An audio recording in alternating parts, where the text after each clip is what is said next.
Մայիսի 8, 2018 թվական։ Ուղիղ 7 տարի առաջ այսօրը այստեղ Հանրապետության հրապարակը պայթում էր ոգևորությունից։ Հայաստանի քաղաքացին ցնծության մեջ էր։ Նա հեղափոխություն էր արել, պայծառ ապագայի, ապահով ու տնտեսապես զարգացած, ուժեղ ու իրավական պետություն կառուցելու հեռանկարի հույսով։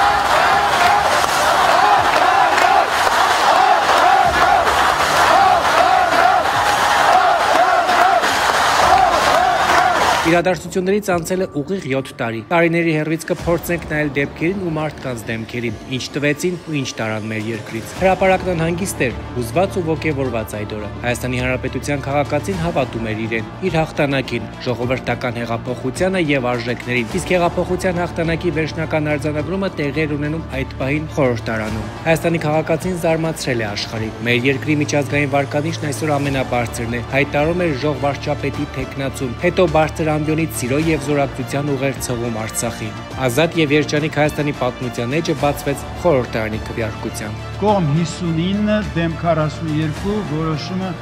ընդունվել է։ Շնորհակալություն։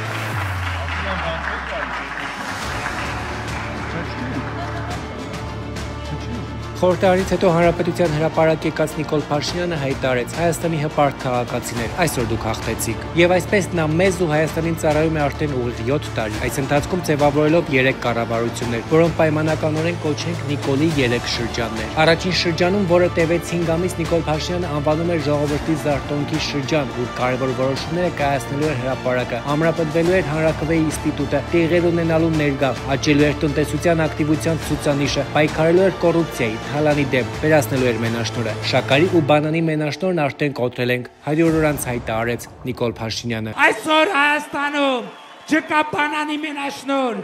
չկա բենզինի մենաշնորհ, չկա բանանի մենաշնորհ, չկա ոչ մի բանի մենաշնորհ, կա միայն իշխանության մենաշնորհ, եւ այդ իշխանության մենաշնորհի տերը դուք եք։ Փաշինյանի կառավարման առաջին 4-5 ամիսները կամ առաջին շրջանը դարձավ հայ ժողովրդի պառակտման եւ ճամբարների բաժանման, սևերի սպիտակների, նախկինների, ներկաների շրջանը։ Հասարակությունում, ազգություններում, բարեկամների, ընկերական միջավայրում, անկամ ընտանիքներում ձևավորվեց անջրպետ ու քաղաքական հայացքների խորը հակասություններ, իսկ կառավարության ծրագիրը դարձավ փոխանցիկ։ Երկրորդ շրջանը հաստատվեց 2019 թվականի փետրվարին կառավարության նոր ծրագրով, որը պակաս հավակնոտ չէր։ Այն տևեց 2 տարի 7 ամիս։ 9 մայիսի 2019 թվական Նիկոլ Փաշինյանը պարում է Շուշիում, ավելի ուշ հռետորական հարց պետք է հնչեցներ։ Մեզ պետք էր Շուշին կամ հայտարարել, որ դժբախտ ու դժգույն է այս քաղաքը։ Ասում են Շուշին ծախել են։ Ո՞վ է ծախել Շուշին։ Շուշին եթե ծախել են վերջին 30 տարվա ընթացքում, որովհետև Շուշին մի դժբախտ, դժգույն քաղաք էր, մեզ պետք էր Շուշին։ Հայաստանի պատմության մեջ այս շրջանը մտավ որպես արկածախնդրությունների, անհեթեթ հայտարարությունների ու գործողությունների, դավադրությունների ու այրոնոտ պատերազմի շրջան։ Ավելի ուշ Արցախի մայրաքաղաք Ստեփանակերտում նրա այս մի հայտարարությունը պետք է դառնար այն կայծը, որից բռնկվեց արցախյան 44-օրյա ամենակուլ պատերազմը։ Արցախը Հայաստան է եւ վերջ։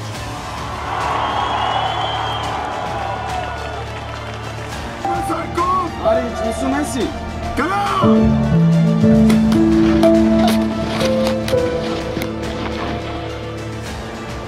Մեր սեփական զորոյական կետից, ինչ պետք է այն էլ բանակցում ենք, Ադրբեջանի նախագահը շատ կիրթ է եւ կառուցողական է տրամադրված, հայտարարում էր Փաշինյանը, եւ ամենակարևորը, Արցախյան հարցի լուծումը պետք է ընդունելի լինի հայ ժողովրդի համար, Արցախի ժողովրդի եւ Ադրբեջանի ժողովրդի համար։ Ցավոք սրտի այդ հարցի լուծումը ձեռնտու եղավ միայն մեկ ադրբեջանական կողմին։ Ադրբեջանը օկուպացրեց մեր հայրենիքի նվիրական մի մասնիկը, պատմական, մեր լուսավոր Արցախը, չնչեց մեր փառավոր մայիսության պատմությունը, խլեց միջնաբերդը, իսկ մեզ մնաց կապիտուլյացիան եւ Բլուրը։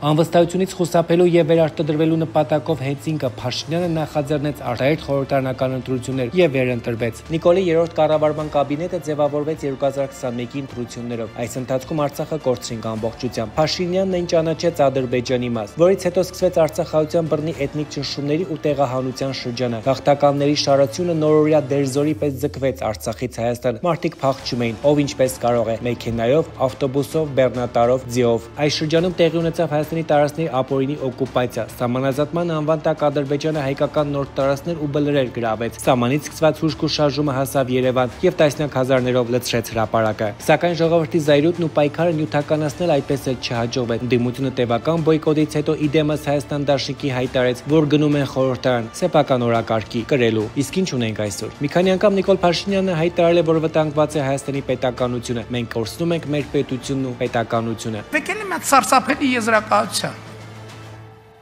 որի անկախության հռչակագիրը